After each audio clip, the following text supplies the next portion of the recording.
Hey everyone, Leslie Rice here, creator of The Signal, and I am so glad that you are listening to this message. It's taken months of hard work to find the best cast we could ever hope for, find the best stories we could, and come up with a format that's unique, interesting, and entirely us. Normally, I'd use this time to tell you everything that's going on behind the scenes and let you know what you can do to help, but frankly, I'm too excited to show you what we've come up with, so all of that can wait till after the show. Final words before you get started: if you want to bring something into the world, don't look at the hurdles. Keep your eyes on the goal and always push forward. After all, what's the worst that could happen?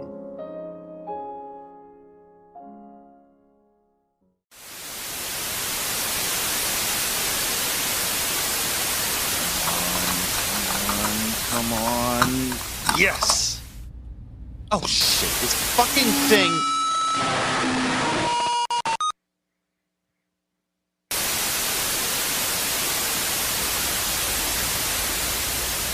And that should do it.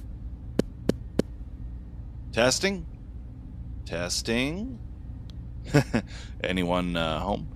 My name is Dr. Teagan, starting up tests on receiver Mark 1. Readings look good so far. Hello? Making some fine adjustments. Is there anyone here? Now. Oh, hi. I thought I heard someone in here. I'm looking for Dr. Teagan?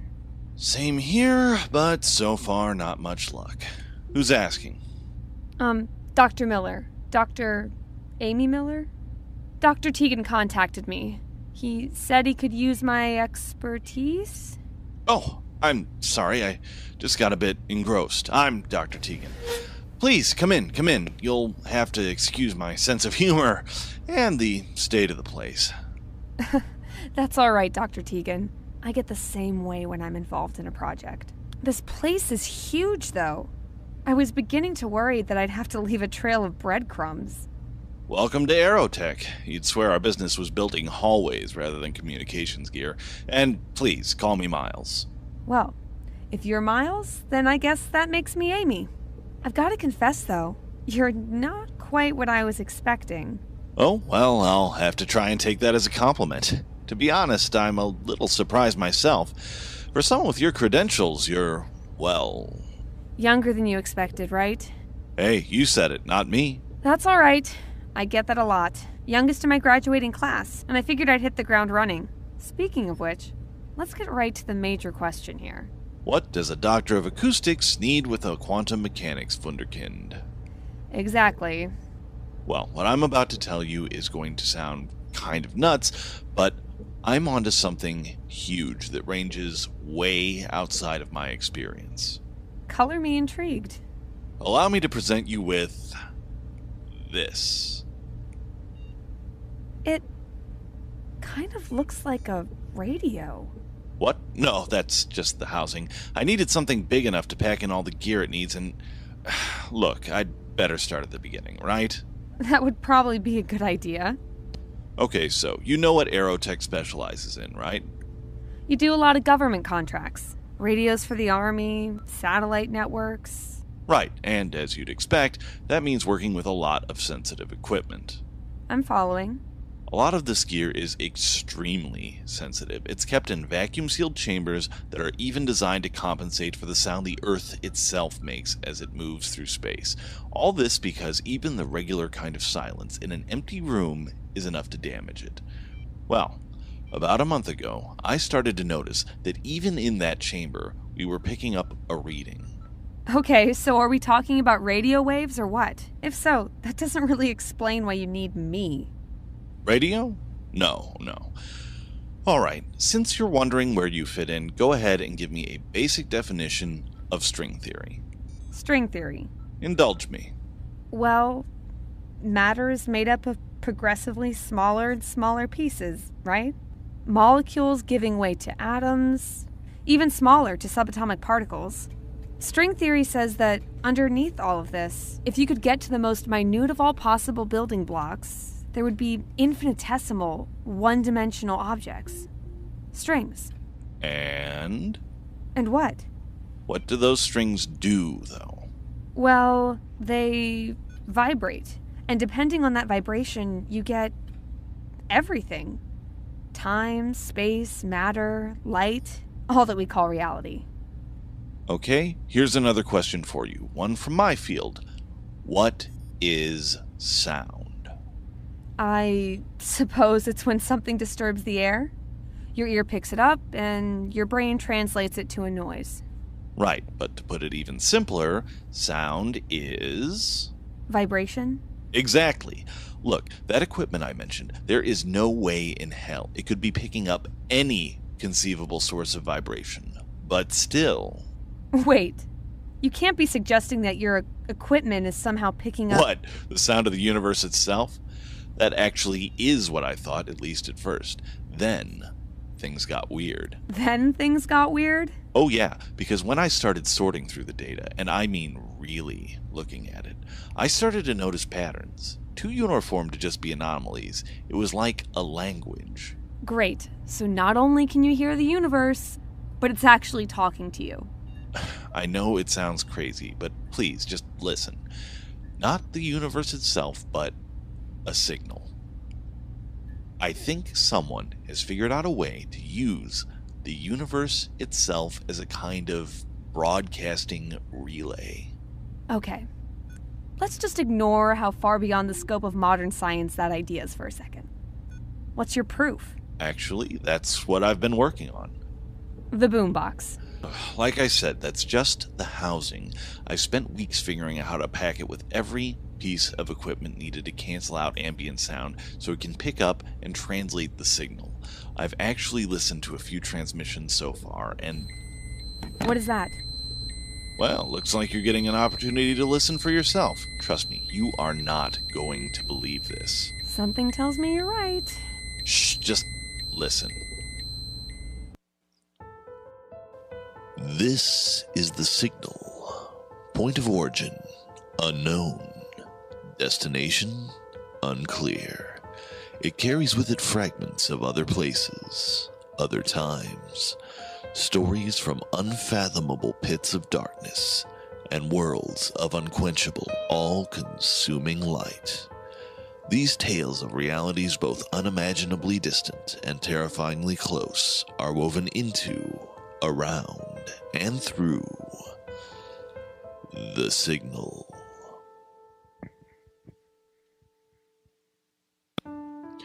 Hello, and welcome to both our returning listeners and our very, very special new guests.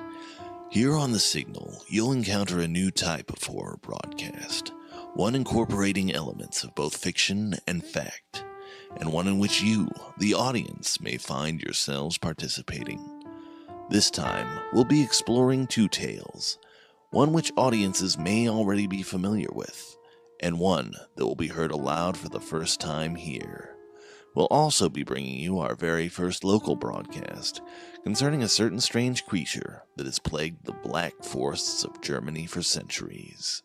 A word of warning before we begin. Our stories are not for the faint of heart, and those with no wish to become part of a greater story themselves should proceed no further. For the rest of you, let's get started with our first story.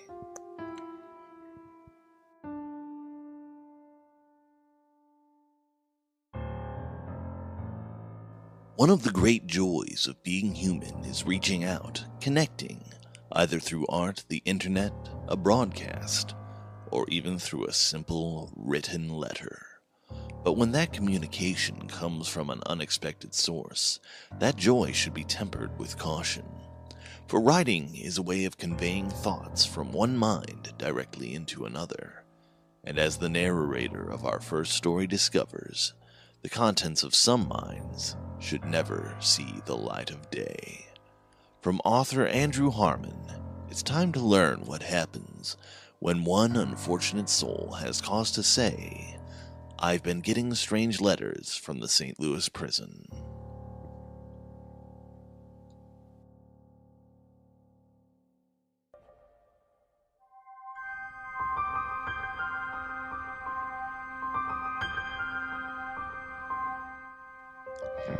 Maybe I allowed myself to be disarmed by the fact that he came at 3 in the afternoon.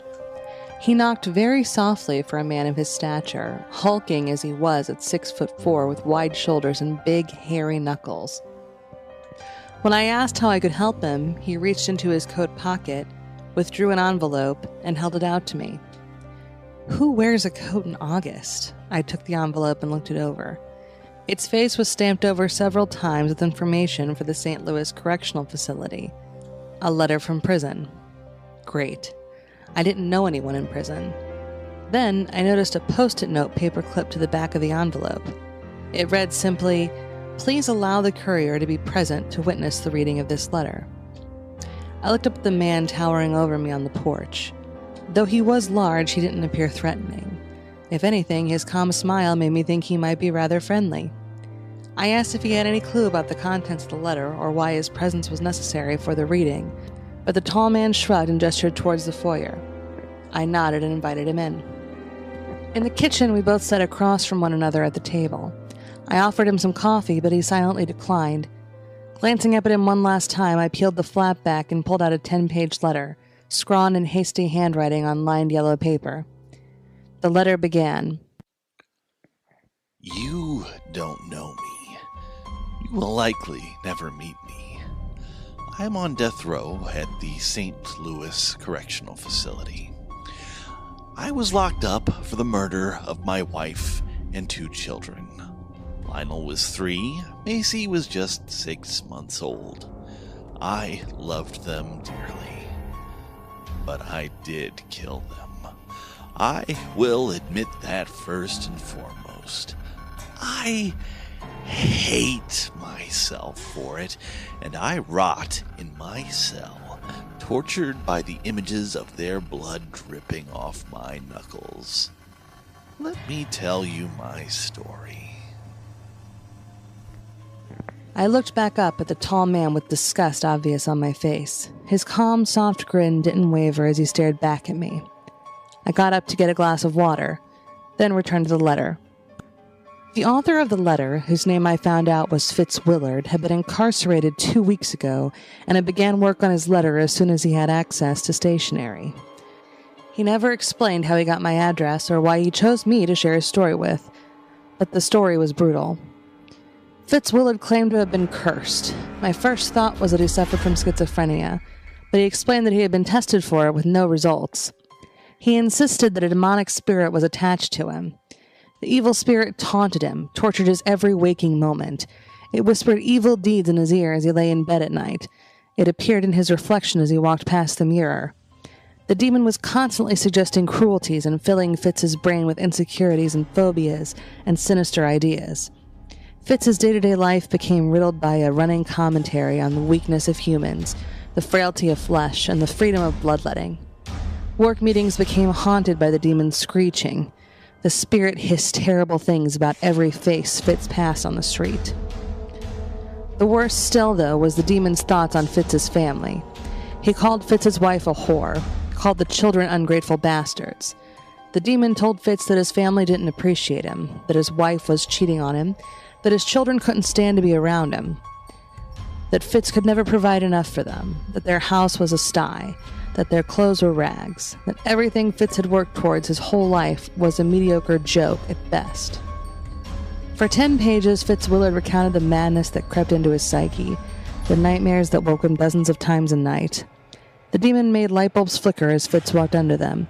He made the bathtub run red like blood. Flies gathered on the mirrors, and the demon's suggestions became more and more furious. They became demands, threats even, until one day Fitz caved in the skulls of his 2 infant children with his bare fists before strangling his wife of 8 years so hard that he fractured the vertebra in her neck before she finally asphyxiated. That's how he ended the first letter.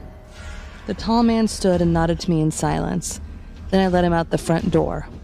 Needless to say, I was shaken. Why would someone decide to share such a terrible story with me? Day 2.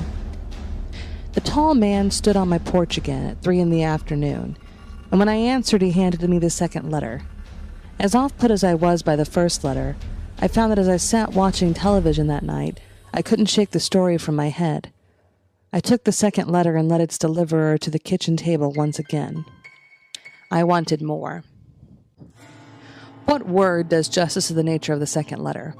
Dark, twisted, desperate. The yellow paper was rife with drawings of forlorn figures huddled in corners and tiny bodies splayed out in pools of pencil gray. Smudges of graphite made all the little doodles appear in shadows. The second page of the letter was just one big drawing. A woman's face twisted up in suffering, her mouth hanging open and her throat packed full of maggots. Spiders wrapped up in her hair. Tears whipping down from her eyes, her hands grasped her own face. Jagged nails dug into her cheeks. The second letter gave me a name to the demon. Grimdeed. Grimdeed the Tormentor. I glanced up often from the letter to the man sitting across the table from me. Did he know the terrible tale I was being told? Is that why it was so important that he was present when I read it?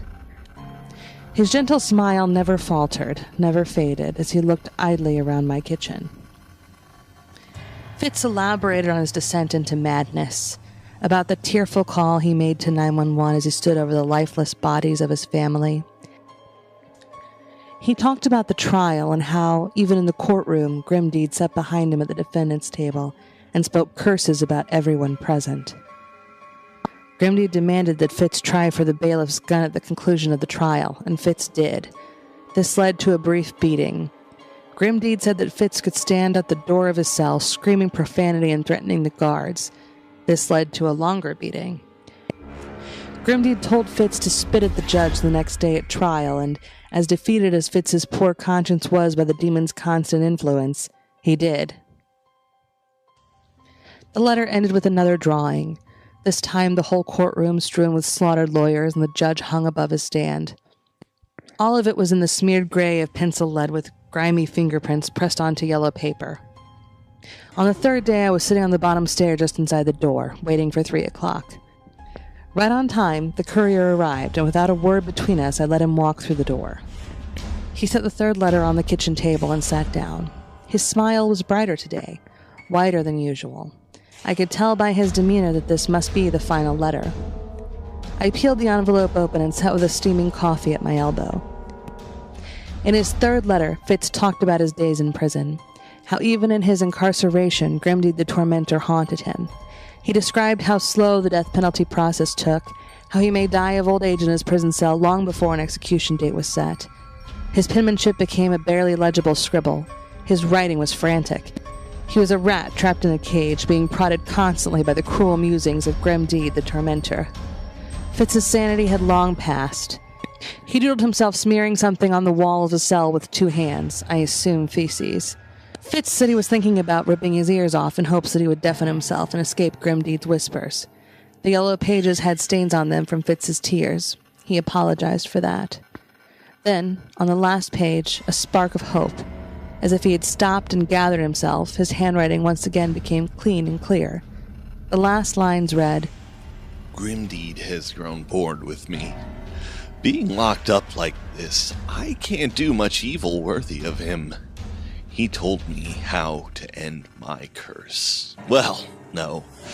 The curse never ends exactly. This is why I'm writing to you. To pass the curse along to its next victim. But since I have a sliver of humanity left in me, I'll at least let you know how it's done. You make someone else pick up Grimdeed's curse the same way I did, by inviting him into your home 3 times. My heart froze. I didn't dare to breathe as I looked up from Fitz's taunting signature at the end of the letter to find the tall man staring into my eyes. His eyes were an endless black. That cruel grin was wider than ever. What can I go on for? Grimdeed demanded.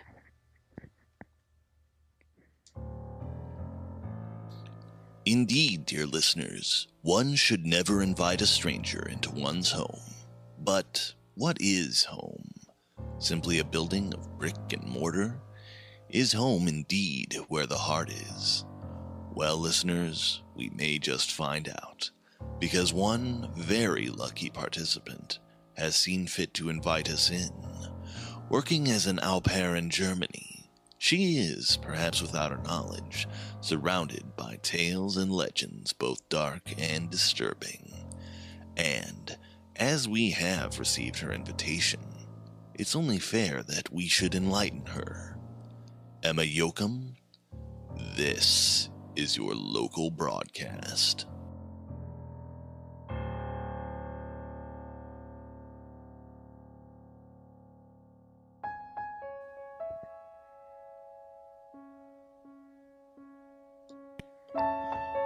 With all the myriad horrors that the universe has to offer, war is among the worst.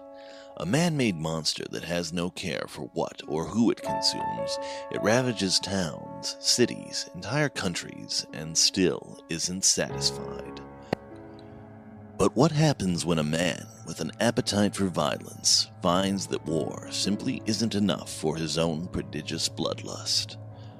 Such was the case with Thomas Johann Baptist Schweitzer, a recent deserter from Napoleon's army after its ruinous battle at Moscow.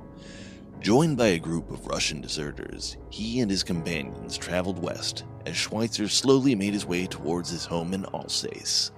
But the road was hard and their supplies terribly short. As legend has it, they made it as far as the village of Wittlich, Germany, not far outside of Morbach, before their need grew great enough for them to turn to desperate measures. Coming across a farmhouse, Schweitzer and his companions decide to take what they want, but facing resistance from the farmer and his sons, things quickly turn ugly. The argument escalates until the soldiers, some say at Schweitzer's command, brutally slaughter the family and begin refilling their depleted stores. But the ordeal isn't over yet, as the farmer's wife emerges from her hiding place. Singling out Schweitzer for his role in the death of her family, she curses him. Likening him to a rabid wolf, she screams to whatever god or devil might be listening, praying that he should live his entire life the way he has acted today, as a beast, something lower than a man. Schweitzer's response is as immediate as it is perfunctory. He crushes her skull with a rock. Though unnerved by his savagery, his companions think little of the woman's wailing. After all, of what importance are the words of a dying peasant? But soon, they begin to notice a change in Schweitzer. Already prone to violence and anger, his savagery begins to increase. Their robberies become more frequent. Robbery gives way to rape. Rape gives way to senseless murder. His companions, no doubt remembering the woman's final words before Schweitzer silenced her forever, soon part ways with the devolving murderer. At first, he seeks the companionship of other criminals, bandits and highwaymen that have never known anything but a life of violence. However, even those dregs soon shun him as his temper continues to escalate and his crimes become atrocities. Rumors begin to circulate as cattle and men are slaughtered night after night, tales of a wolf that walks as a man does, a creature with an insatiable taste for pain, misery, and blood. The area around Wittlich suffers a campaign of terror that continues after sundown each day, until, finally, Schweitzer comes across what would prove to be his last victim. Elizabeth Bierla, a local beauty and farmer's daughter, is violently assaulted and raped, but manages to escape with her life. Finally, with a surviving witness, the townspeople know what they are facing, and parties are sent out. Days later, Schweitzer is discovered and a chase ensues, the vengeful villagers pursuing him until they reach Morbach. Cornered and exhausted, the madman is finally put down after a brief struggle. Buried at a crossroads nearby, a small shrine is erected, remembering the almost supernatural fury of a man many of them believed to be an actual werewolf. A candle was lit at the shrine in the hopes of quieting the cursed soul interred there. And while that should have been the end of the story, it wasn't. Time passed. Elizabeth Bierla gave birth to Schweitzer's bastard son Martin, and raised him to be a respected member of the community. The world went to war once, then again. Germany was split in two, and through it all, the candle remained lit. First, out of superstitious fear, then out of a sense of tradition. By the year 1988, Morbach had changed a great deal, but still the shrine stood. Now located near a military base, soldiers would notice it in their comings and goings, but rarely wondered at its purpose. Then, one night, a group of men noticed that the candle, which had always been lit before, had been snuffed. An unremarkable occurrence to be sure, but unusual enough to spread a sense of unease to the men as they went about their patrol. A sense of unease that seemed entirely justified when, later that night, the base's perimeter alarm went off. Investigating, one soldier is shocked when he sees a tall creature, wolf-like but standing on its hind legs. It snarls at him, then leaps a 3-meter-high fence before disappearing into the woods. Calling to the others, a trained tracking dog is brought, but upon reaching the site, it simply lets out a mournful howl and refuses to proceed further. Since that night, the candle has remained lit, leaving those in the region to wonder if, or when, they will again hear from the Morbach Monster.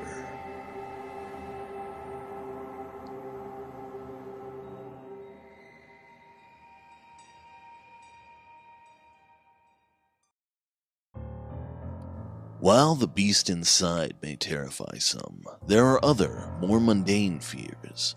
A phobia can be defined as an irrational terror, an unreasoning dread at even the most common of objects or situations. Anything from a crowd, to a tight space, to a type of food or sound can trigger a wave of panic and terror that drives all rational thought from the sufferer's mind. For the subject of our next story, from writer David Crabtree, a common garden intruder provokes just such a heightened response in one woman. And while she may be embarrassed by the way her pulse climbs as the chill ice of fear creeps up her spine, she's about to learn that she's right to be afraid. For what she's facing is no mere pest. Instead, she is facing the Mycelium Network.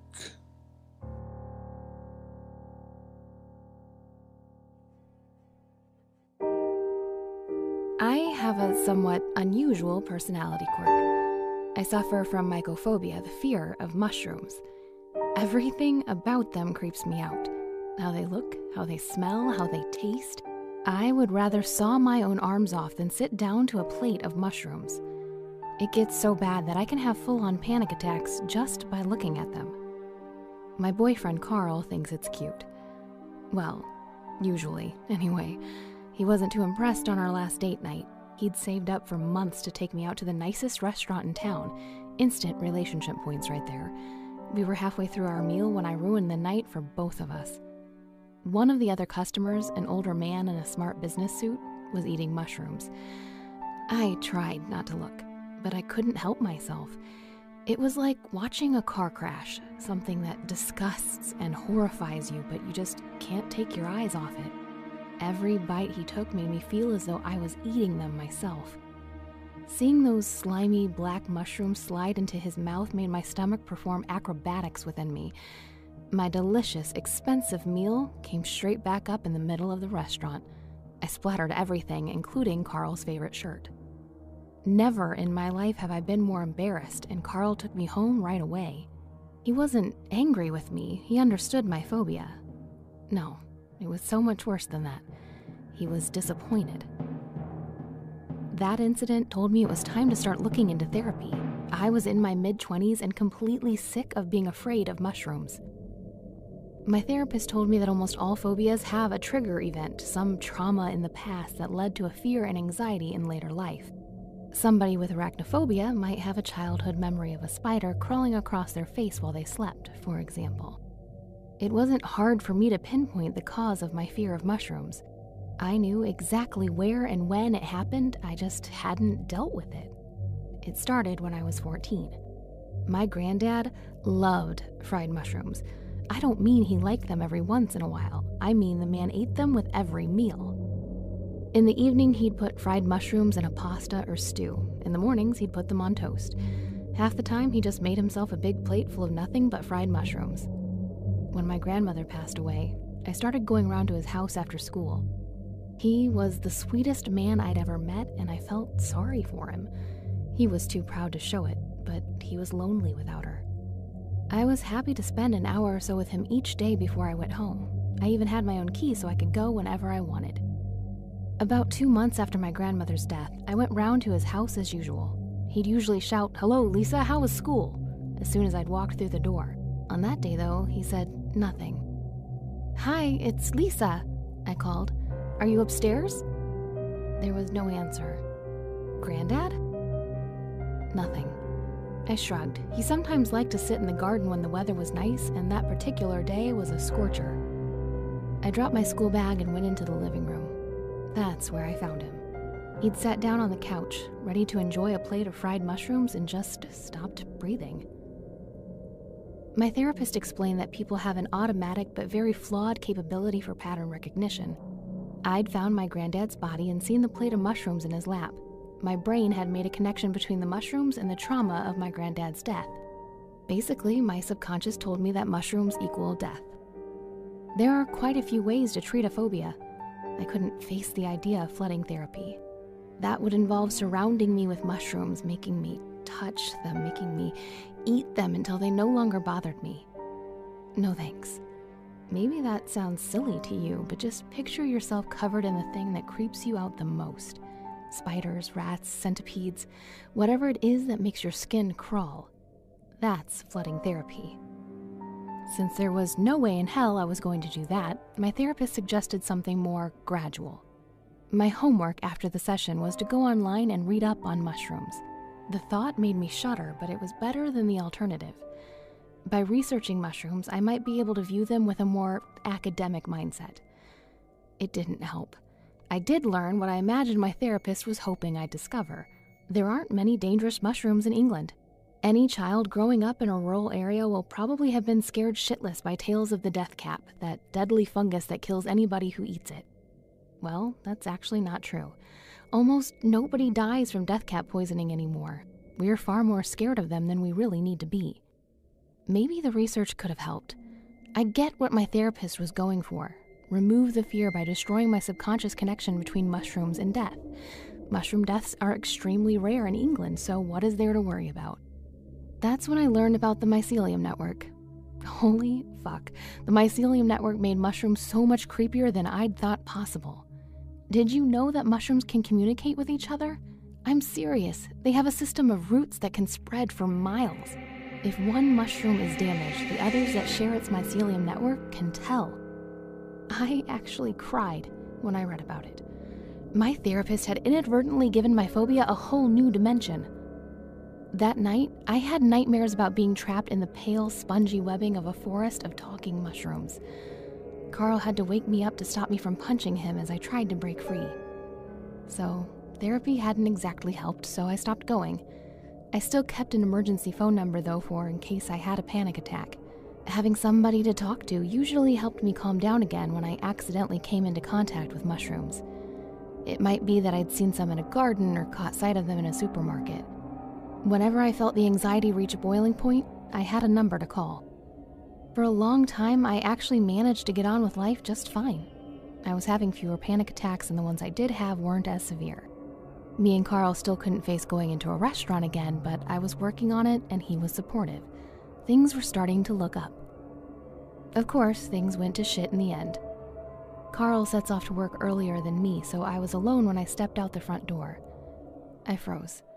My panic started to bubble up inside me, and I could already feel the tears welling up in my eyes.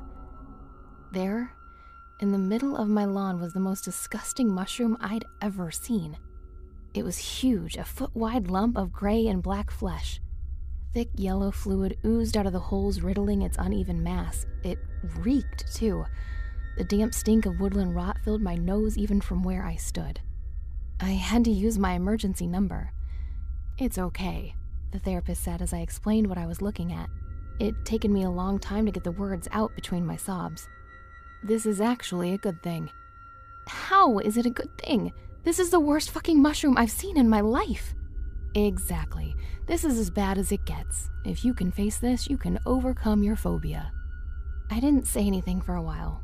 What the therapist said made sense, but in that moment, I didn't want to face my fear. Again, maybe it sounds silly to some of you. Try to picture the mushroom as a giant spider or something, and you might see why I was so upset. I don't think I can touch it, I said at last. You don't have to. Get a spade, the biggest one you have, and just squash it flat.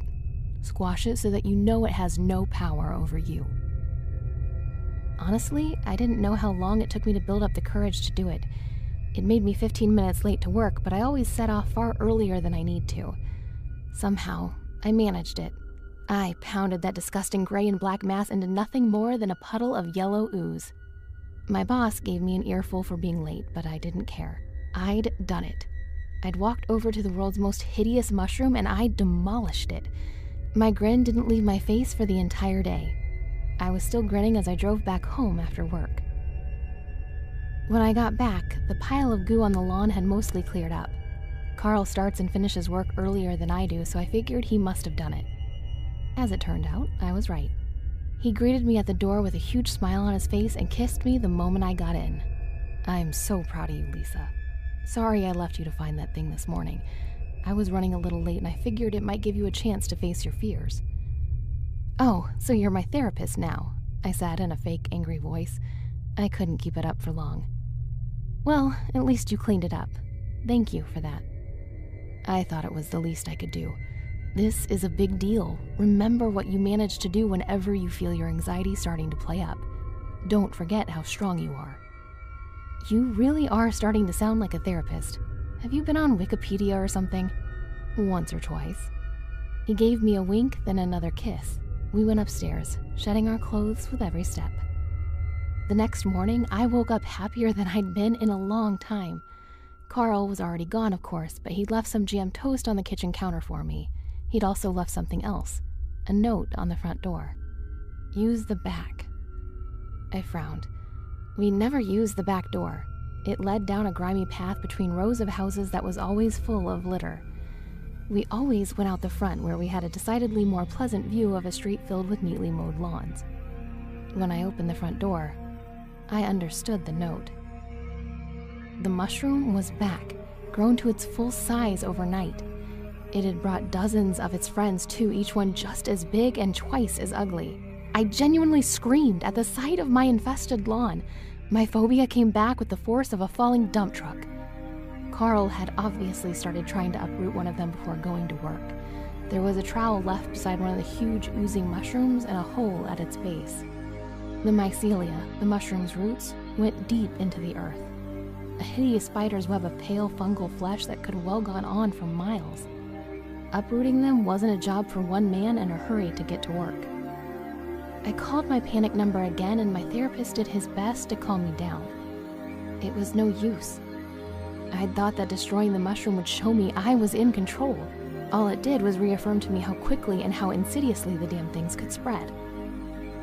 Work wasn't an option that day. I couldn't bring myself to leave the house. The thought of microscopic fungal spores drifting through the air terrified me. I called in sick, locked all the windows, and shut the curtains. I didn't even want to look outside.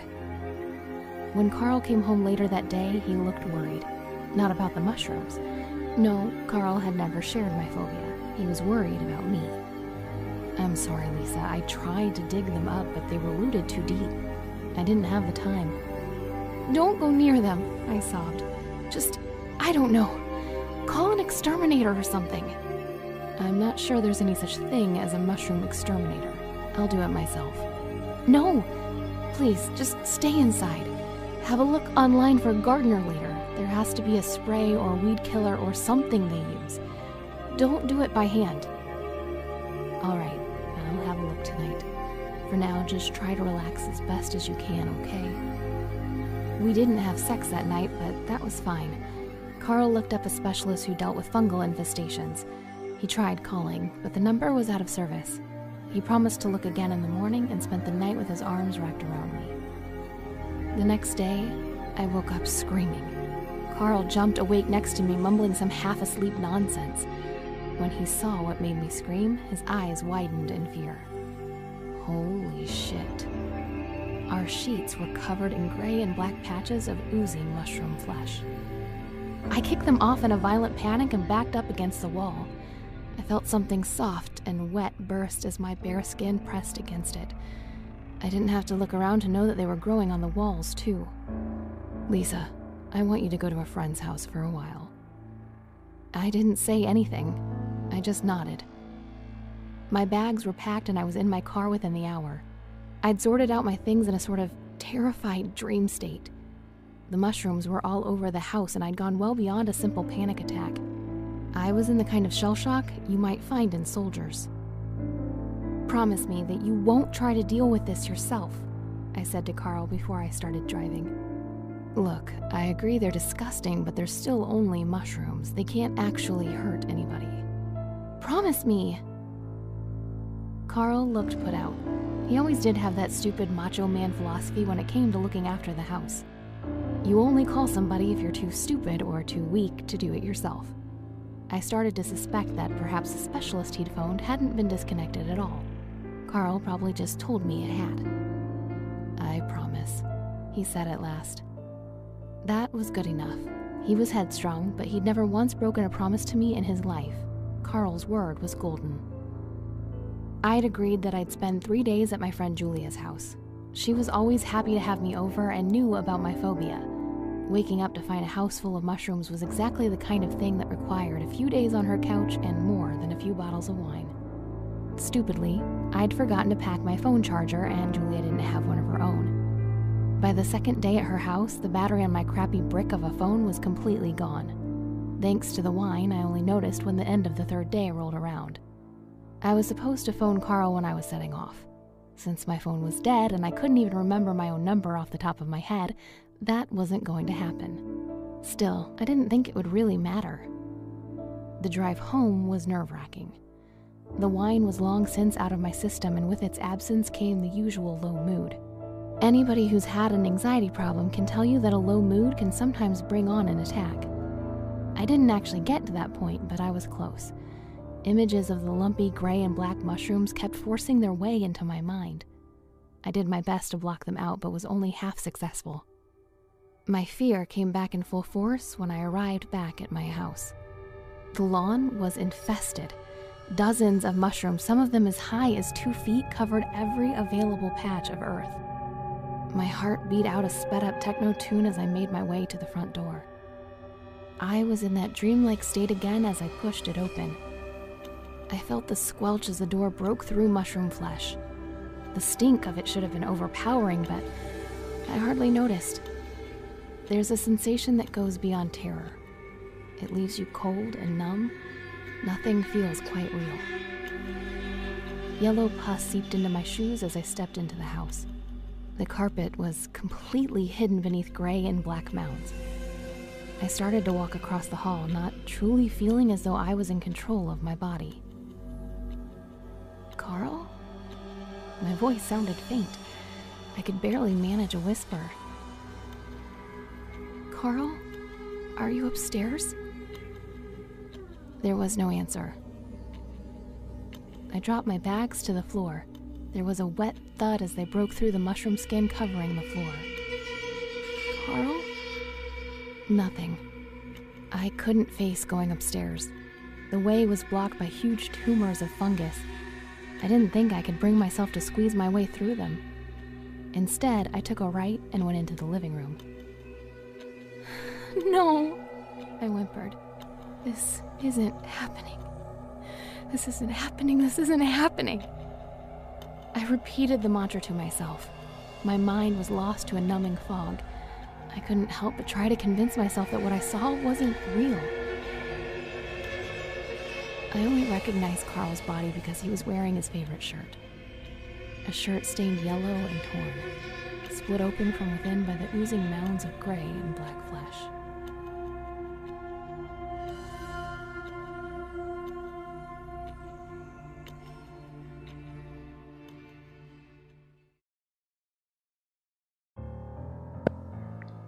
Life, in all its forms, reaches out for other life. And indeed, it's time for us to reach out to you, dear listeners. The signal is always seeking to expand to new places, new territories. But in order for us to find the most fertile ground for the seeds we wish to sow, there must be a way of sorting the wheat from the chaff. That is why, in order to determine the location of our next local broadcast, we have developed a means of finding those who truly wish to join us. So, prepare yourself, dear listeners, and pay careful attention to the rules, because it's time for the test pattern.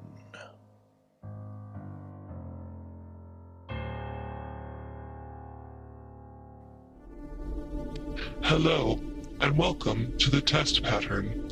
Decipher the code and return your answers to thisisthesignal@gmail.com. The first subject to do so will become the focal point of our next broadcast. Today's cipher is 57119195513. Again, please submit all answers to thisisthesignal@gmail.com.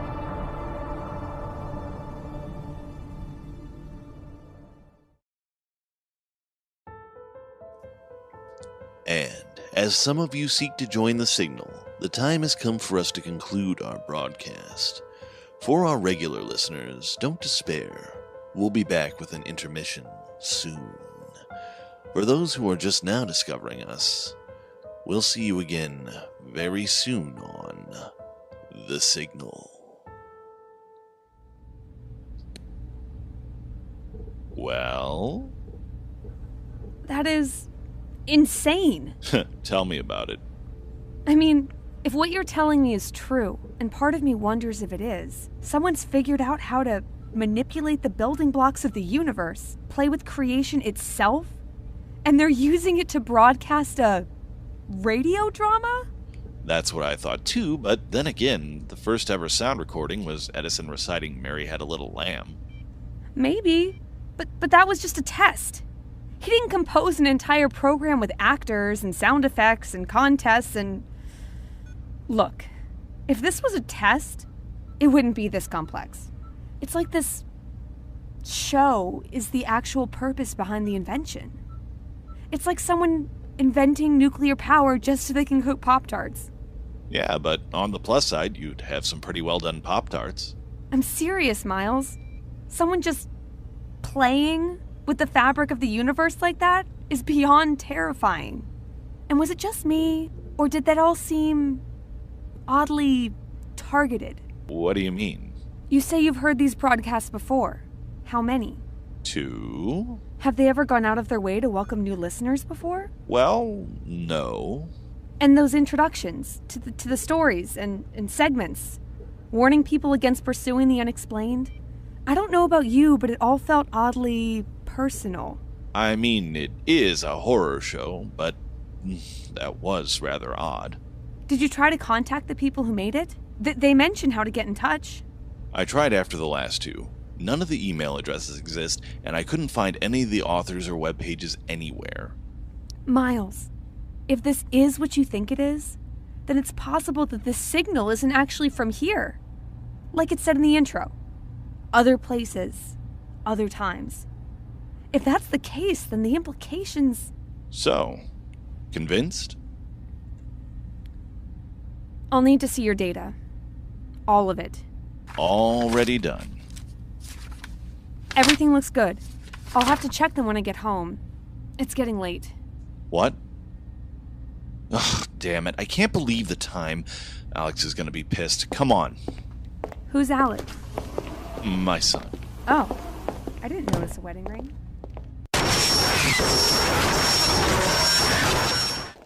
No, you didn't.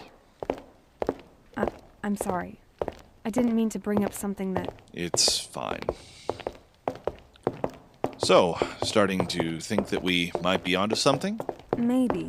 There's one thing that disturbs me, though. Just one? If that's all, then you're in better shape than me. I'm serious. If this signal really is able to send messages, sounds, whatever, to anywhere in the universe, any universe, Who's to say the opposite isn't true? What do you mean? I mean that if they're able to send a sound wherever they want, why not record it in the same way? In theory, who's to say that they can't record from where or whenever they want? That's actually pretty disturbing now that I consider it. Are you ever serious? Not if I can help it. Anyway, just head straight down the corridor and it'll take you to the visitor's garage. No breadcrumbs required. Great. Are you sure it's all right for me to take this with me? What the boss doesn't know can't hurt us, right? Right. I'll be in touch.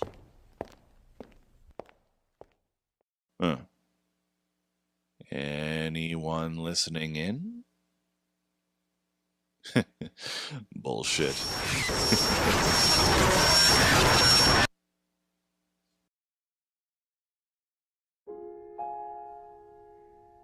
Hey there, me again, and thanks to everyone for joining us today. I hope you liked the show, and if you did, you can catch more great stories at our subreddit, Signal Horror Fiction, where you can add your own works, which might just be featured here. If you'd like to support the show even more directly, including pay for our great performers, you can contribute at our Patreon, where you'll be able to get great bonuses that can make a great experience with our show even better. Speaking of our performers and contributors, today's voices were Krista Elliott as Amy, and myself as Dr. Miles Teagan, Ashley Webb-Rice and myself reading our first story, Marie Mitchell reading our second, and musical contributions from both myself and Kevin MacLeod, whose work can be found at incompetech.com. That's spelled INCOMPETECH. I'd also like to provide acknowledgement to AR Sound Effects for providing some of the noises that help to bring this show to life. Also, if you'd like to read more great stories from the author of I've Been Getting Strange Letters from the St. Louis Prison, please follow him on Facebook at www.facebook.com/AndrewHarmonWrites. Also, keep in mind that all stories and sound effects used here are copyrighted their respective owners and are being reused under a Creative Commons license with permissions from their respective owners. I hope you enjoyed our first full episode and hope that you'll check back with us in the future. Be sure to follow us, like us, and recommend us to whoever might be interested. After all, what's the worst that could happen?